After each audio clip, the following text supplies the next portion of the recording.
primarily spread through person-to-person sexual contact.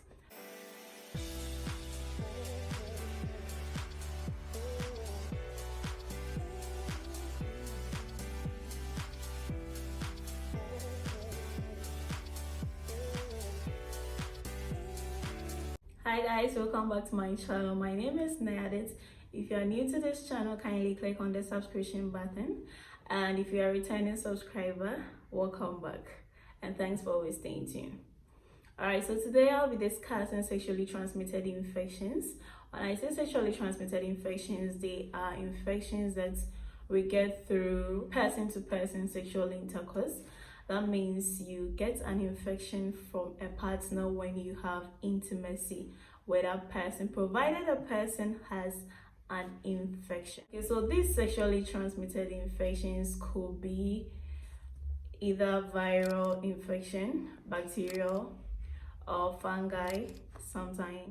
Sexually transmitted infections are common once the person is sexually active. When I say you are sexually active, that means you have sex. Yeah. Once a person is sexually active, this infection is common and the person can easily get this kind of infection. So once you're sexually active, you should know that you are also capable of getting any sexually transmitted infection. And it has a great epidemic in the developing countries, according to research. This infection could be viral infection, bacterial infection, or sometimes fungi infections. So some of the viral infections includes the HIV and genital herpes, and then I could also mention the HPV, which is the human papilloma virus. And when we talk about the bacterial infection, examples include the chlamydia, the gonorrhea, and the syphilis.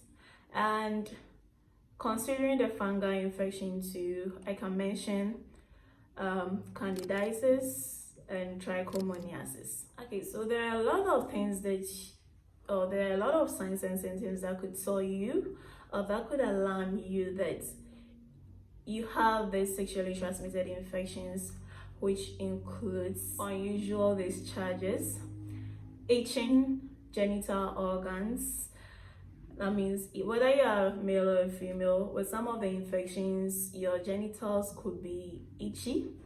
And then you could also have dysuria, which is painful urination, and dyspareunia, which is painful sexual intercourse.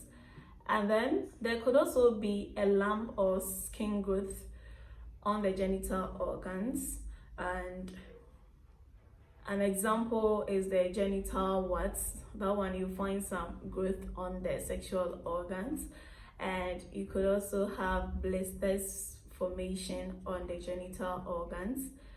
With some infections too, you could have rashes all over the body and then on the anus.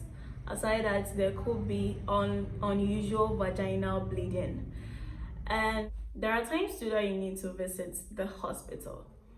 When you realize you are experiencing signs and symptoms of these sexually transmitted infections that I mentioned earlier, if you experience some of those symptoms that I mentioned, it is advisable you visit the hospital for further investigations and diagnosis. You also got to visit the hospital when you realize your partner, your sexual partner, has any of these sexually transmitted infections. And there is no harm in visiting the hospital when you are worried about you having any of these sexually transmitted infections after an unprotected sexual intercourse. There is no wrong in visiting the hospital when you realize you had a sexual intercourse without the use of any protective measure. An unprotected sexual intercourse without the use of something like the condom to protect yourself from any infection,